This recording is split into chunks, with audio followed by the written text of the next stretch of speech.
topic for today is back to offline mode. It applies to all of us, if it's for school students, college students, as well as people who are working from home for a very long time due to COVID-19. We're all facing a transition.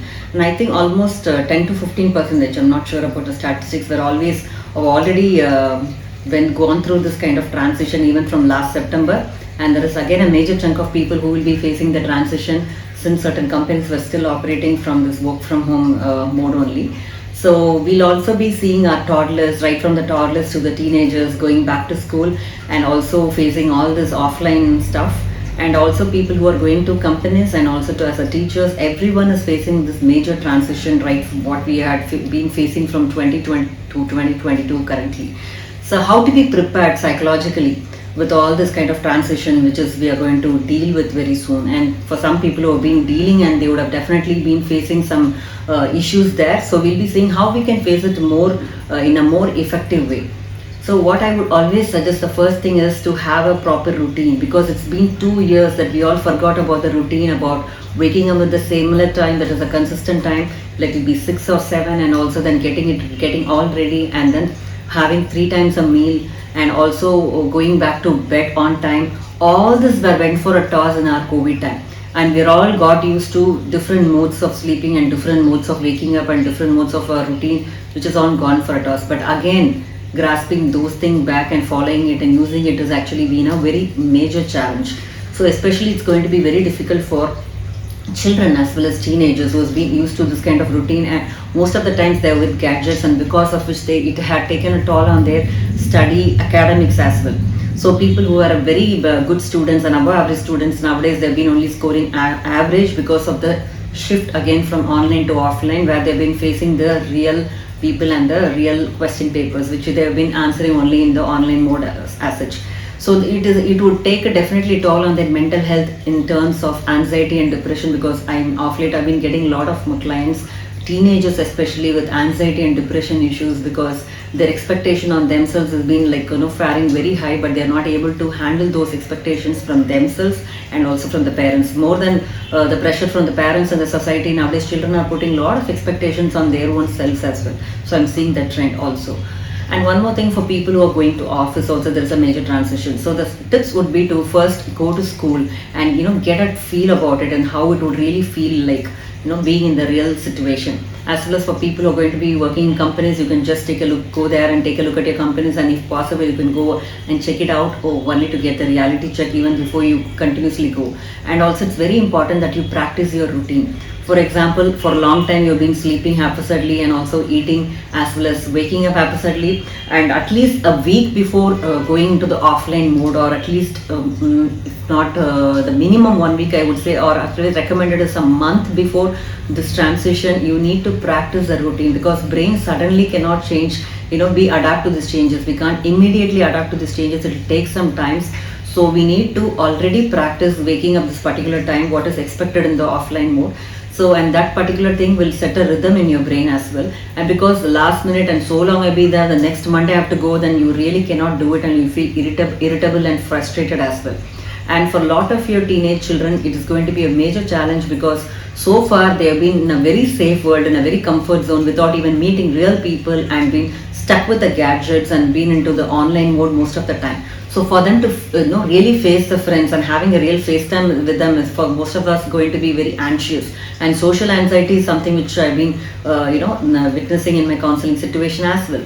So for that, what we can do is we can encourage our children to go out with their friends, or you can call them, invite them to your home, have some kind of meeting and get-togethers as such, to get the feel and get the touch with the students, so that it's not going to be a major shock for your children to go and again befriend their classmates again.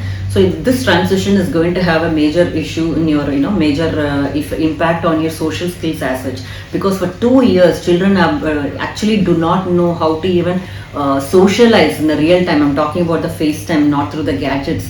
So they really don't know, and would have really been missing on certain social skills, and again they have to refresh and recuperate those skills as well. So for that transition to happen smoothly, it's better that you arrange some parties or you arrange some small get together or lunch. So those things you can handle so that the children can get a hang of how it is going to be when they're going to talk to their friends in the real time of in the school.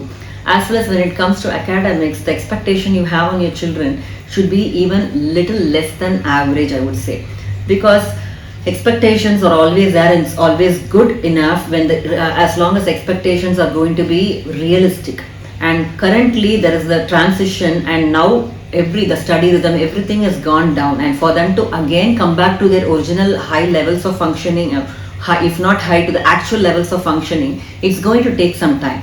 So please parents keep your academic expectation on your children low, as well as tune them also in the way, not expect too much, but take a very slow one step at a time, and definitely they can handle it, and with the demands of the academics very soon.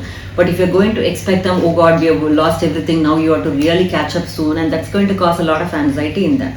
And as long as parents are ready and okay with the offline mode, and children also will definitely be ready. And one important thing for shy kids or socially anxious children is that once they come back from school, there's a bunch of kids who will talk about everything, the school happenings, and each and everything they will be telling about to their mom or dad, especially mostly with mom.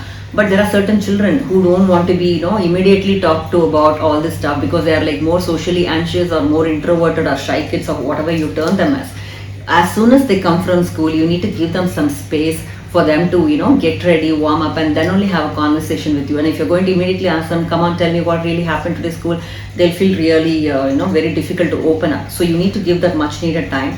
And as soon as children are going to talk about a lot of problems they have faced in the school, from the online to offline transition, as a parents, what we generally do is sit and listen to them and start advising immediately. You should have done this, you do that, even without listening. As soon as the child starts telling, we say, okay, fine, I understand, now let me advise you. So when you go to the mode, slowly and gradually you'll see these children do not open up to you.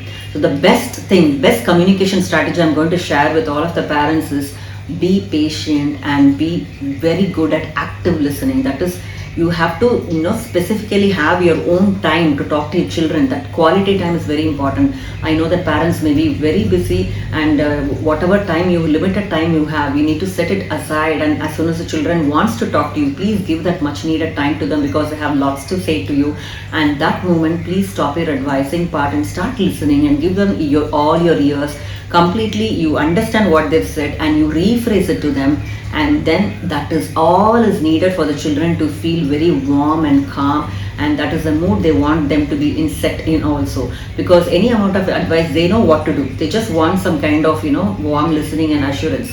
And there are one more bunch of students who wants reassurance for everything. Can you tell mama everything is going to be fine, everything is going to be fine? They keep talking about this, and how much of amount of reassurance you're going to give, they're not going to be happy with. So don't get into this web of reassuring them for each and everything. Let them decide on their own.